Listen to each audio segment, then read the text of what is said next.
a black America and a white America and Latino America and Asian America. There's the United States of America. We did not make the laws in this country. We are neither morally nor legally confined to those laws. Those laws that keep them up keep us down. Barack Obama speaks eloquently of one America comprised of many ethnicities, and he tries to give the impression that he is the leader who can advance our multicultural society even further. Personally, I think Barack Obama is trying to slip one over on us. I think Mr. Obama harbors some deep-seated racial beliefs and will act on those beliefs if given the chance. The purpose of this video is to present my case. I think Obama has bought into the doctrine of black liberation theology.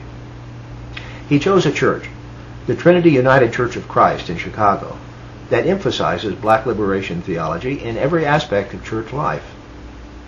He made the pastor of that church his personal friend, mentor, his moral compass.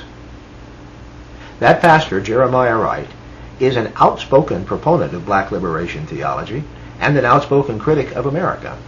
Obama has maintained these relationships for nearly 20 years.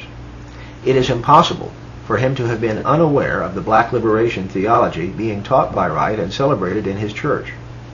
This leaves us with two possible conclusions. Either Obama agrees with the black liberation message being taught in his church, or he disagrees but lacks the leadership to try to change the message. Black liberation theology teaches that America is still controlled by a white racist majority, and it teaches that this white majority is actively oppressing blacks at home and around the world, and it encourages black hostility toward America on that basis.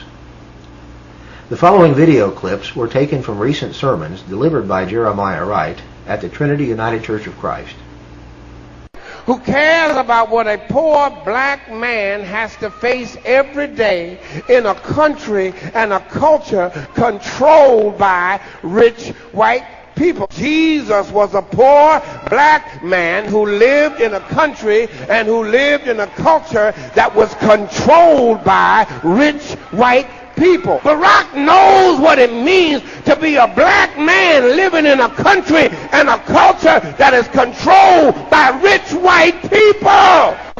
Oh, I am so glad that I got a God who knows what it is to be a poor black man in a country and a culture that is controlled by and run by rich white people.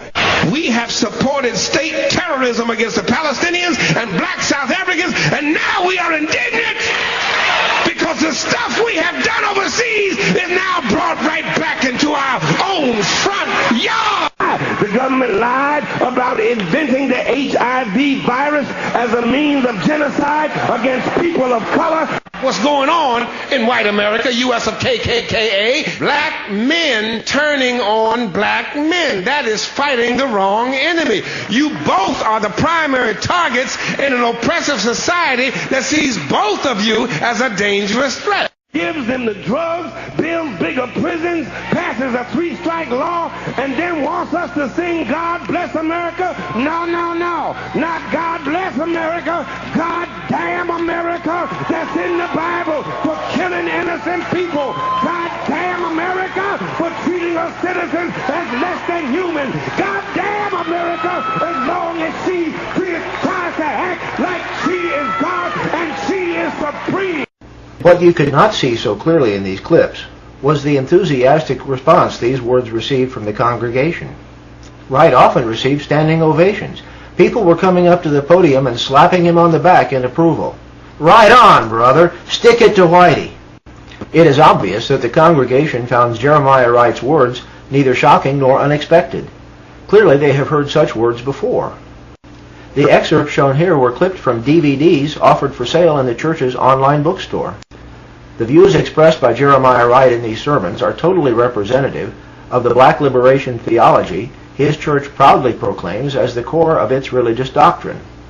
These same thoughts, and often the same words, can be found in every aspect of the church's public life, in the sermons, in the weekly church bulletin, in the monthly church magazine, on the church's official website, and in such acts as honoring Louis Farrakhan with a Lifetime Achievement Award. After nearly 20 years of active membership in this church, after nearly 20 years of calling Jeremiah Wright his personal friend and mentor, we can only conclude that Barack Obama shares the views of his pastor and his church. In an interview published on 21 January 2007 in the Chicago Tribune, Barack Obama stated, "What I value most about Pastor Wright is not his day-to-day political advice. He's much more of a sounding board for me to make sure that I am speaking truthfully about what I believe is possible and that I am not losing myself in some of the hype and hoopla and stress that's involved in national politics." At first, while acknowledging his long-term relationship with the Trinity United Church of Christ and Jeremiah Wright, Obama tried to claim that he was unaware of the doctrine of this church and the views of its pastor.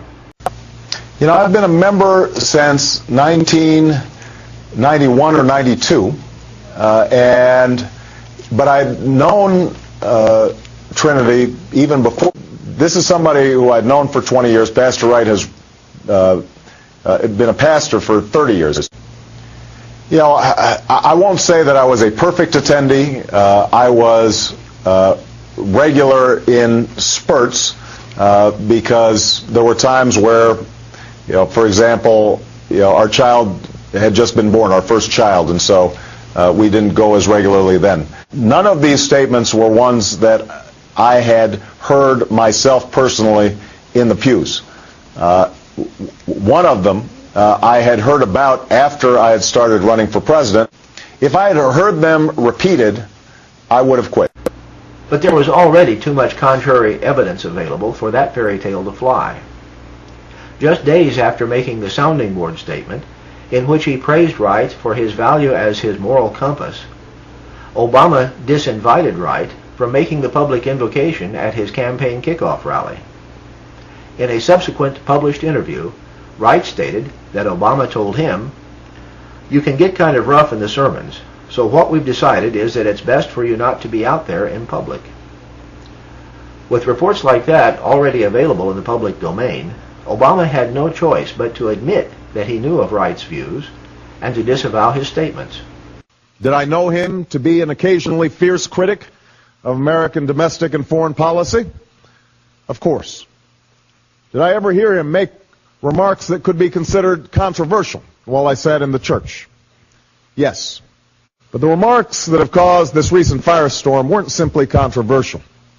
They weren't simply a religious leader's efforts to speak out against perceived injustice.